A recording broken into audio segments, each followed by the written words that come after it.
मोहतरम सामीन, अस्सलामु अलैकुम वरहमतुल्लाहि वबरकातुहू। अब हम आपको असहाबुल क़रिया का किस्सा सुनाएंगे। असहाबुल क़रिया का किस्सा अल्लाह ताला ने सूरह यासीन में बयान फरमाया है।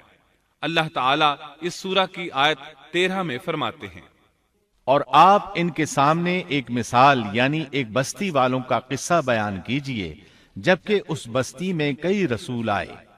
अक्सर मुफस्सिरीन के कौल के मुताबिक ये बस्ती अंताकिया है। ये मुल्क शाम के शिमाल में तुर्की के करीब वाक़ है।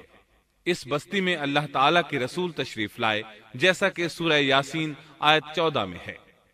जब हमने उनके पास 2 रसूलों को भेजा।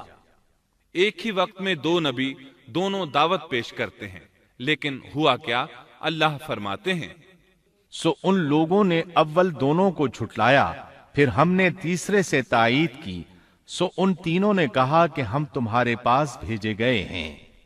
मतलब ये कि 3 नबी बैक वक्त उन्हें अल्लाह का पैगाम सुनाते रहे। एक कौल के मुताबिक इन तीनों के नाम सादिक, सदूक और शलूम थे। वल्लाहु आलम। उन्होंने अपनी कौम को तौहीद की दावत देनी शुरू की, उन्हें डराना शुरू किया और ये ऐलान भी किया, हमारे जिम्मे तो सिर्फ वाज़े तौर पर पहुंचा देना है। तुम्हें हिदायत से सरफराज करना हमारी जिम्मेदारी नहीं। हिदायत सिर्फ अल्लाह तबारक व तआला के इख्तियार में है। उनमें से कुछ बदबख्त लोग साबिका बदबख्त कौमों की तरह कहने लगे। उन लोगों ने कहा, तुम तो हमारी तरह मामूली आदमी हो और रहमान ने कोई चीज नाजिल नहीं की, तुम निरा झूठ बोलते हो। अंबियाए किराम इन लोगों को दावत हक देते रहे, तौहीद का पैगाम सुनाते रहे, लेकिन वो लोग अपने कुफ्र ही पर डटे रहे। उन्होंने कहा कि हम तो तुम्हें मनहूस समझते हैं, अगर तुम बाज न आए तो हम पत्थरों से तुम्हारा काम तमाम कर देंगे और तुम्हें हमारी तरफ से सख्त तकलीफ पहुंचेगी। पहले तो उन्हें मनहूस करार दिया, फिर संसार करने की धमकी दी, सख्त सजा की बातें करने लगे। अंबिया ने उन्हें जो जवाब दिया, सूरह यासीन आयत 19 में इस तरह है, उन रसूलों ने कहा कि तुम्हारी नहूसत तुम्हारे साथ ही लगी हुई है। क्या इसको नहूसत समझते हो कि तुम्हें नसीहत की जाए, बल्कि तुम हद से निकल जाने वाले लोग हो। मतलब ये था कि तुम साबिका कौमों से भी आगे बढ़ चुके हो, उन तमाम हदों को फलांग चुके हो जिनकी वजह से साबिका कौमें तबाह बर्बाद हुई। अब तुमने उस आखिरी हद को छू लिया है जिस पर अजाब आ जाया करता है। अब भी वक्त है, हमारी बात मान लो। ये बहस हो रही थी कि एक आदमी वहां आ पहुंचा। उसने खतरा महसूस कर लिया था, जान चुका था कि ये कौम भी साबिका कौमों की तरह हुदूद को फलांग चुकी है। उसे अजाब आता महसूस हो रहा था। अक्सर मुअर्रिखीन का कहना है कि वो शख्स हबीब नज्जार था। सूरह यासीन आयत 20 में है, और एक शख्स उस शहर के आखिरी हिस्से से दौड़ता हुआ आया। वो शहर के दूर किनारे पर कारोबार करता था। उसने महसूस किया कि अजाब बिल्कुल करीब पहुंच चुका है। वो वहां से दौड़ता हुआ उन लोगों तक पहुंचा। सूरह यासीन आयत 20 और 21 में अल्लाह ताला फरमाते हैं, और एक शख्स उस शहर के आखिरी हिस्से से दौड़ता हुआ आया और कहने लगा, ऐ मेरी कौम, इन रसूलों की राह पर चलो, ऐसे लोगों की राह पर जो तुमसे कोई मुआवजा नहीं मांगते और वो राह रास्त पर हैं। मतलब ये कि रसूल तो तुम्हें नेकी और भलाई का हुक्म देते हैं, किसी बुराई का हुक्म तो नहीं देते। उनका अखलाक भी अजीम है, ये तुमसे किसी उजरत का सवाल भी नहीं करते। इसके बाद उसने जो कहा आयत 22 और 23 में मज़कूर है, और मुझे क्या हो गया है कि मैं उसकी इबादत न करूं जिसने मुझे पैदा किया, और तुम सब उसी की तरफ लौटाए जाओगे। क्या मैं उसे छोड़कर ऐसों को माबूद बनाऊं कि अगर रहमान मुझे कोई नुकसान पहुंचाना चाहे तो उनकी सिफारिश मुझे कुछ भी नफा न पहुंचा सके और न वो मुझे बचा सकें।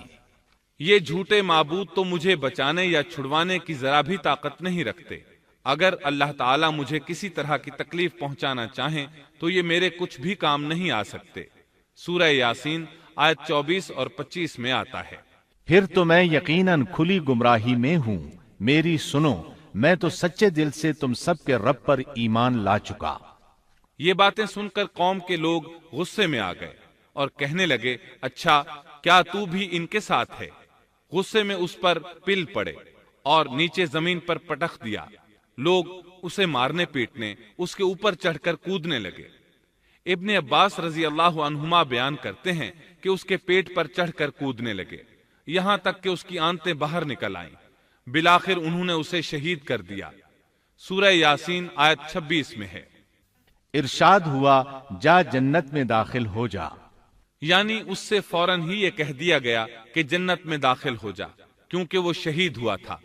یہاں اللہ تعالیٰ نے بات کو بہت مختصر بیان کیا، پوری تفصیل بیان نہیں کی کہ انہوں نے اسے پکڑا، مارا، پھر شہید کیا، اور اس کے بعد اس کے لیے حکم ہوا کہ جنت میں داخل ہو جا، اور یہ بالکل واضح بات ہے۔ وہ فوراً جنت میں داخل ہو گیا، اور جو ہی وہ جنت میں داخل ہوا کہنے لگا کاش میری قوم کو بھی علم ہو جاتا کہ میرے پروردگار نے مجھے بخش دیا اور مجھے عزت داروں میں شامل کر دیا۔ بس شہید ہوتے ہی سب گناہ ختم ہو گئے۔ اللہ کے راستے میں شہادت سے بڑھ کر کوئی شہادت ہو بھی تو نہیں سکتی۔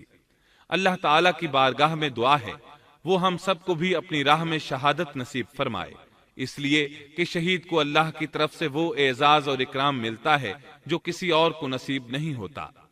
اب اس قوم کی سنیے جس نے اسے شہید کیا تھا۔ اللہ تعالیٰ سورہ یاسین آیت 28 اور 29 میں فرماتے ہیں، اس کے بعد ہم نے اس کی قوم پر آسمان سے کوئی لشکر نہیں اتارا اور نہ اس طرح ہم اتارا کرتے ہیں، وہ تو صرف ایک زور کی چیخ تھی کہ یکایک وہ سب بجھ بجھا گئے۔ اس موقع پر جبریل علیہ السلام اکیلے ہی آئے تھے اور انہوں نے ایک چیخ ماری تھی اور بس وہ سب کے سب اسی دم بجھ گئے، مر گئے۔ اللہ تعالیٰ آیت 30 میں فرماتے ہیں، ایسے بندوں پر افسوس، کبھی بھی کوئی رسول ان کے پاس نہیں آیا جس کی ہنسی انہوں نے نہ اڑائی ہو۔ یہ جبریل امین علیہ السلام کون ہیں، کیا ہیں؟ اللہ کی مخلوق میں سے ایک مخلوق ہیں۔ ان کی صرف ایک چیخ سے وہ سب وہیں ڈھیر ہو گئے، ایسے بن گئے جیسے آگ کے انگارے بجھے ہوئے ہوتے ہیں۔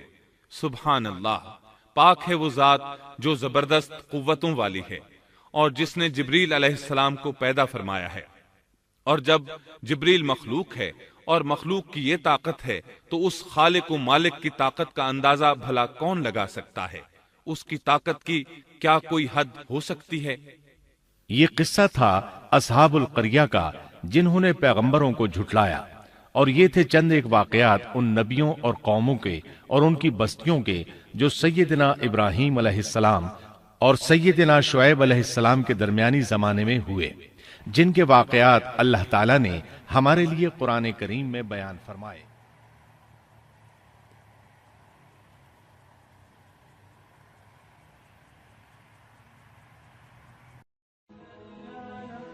Thanks for watching.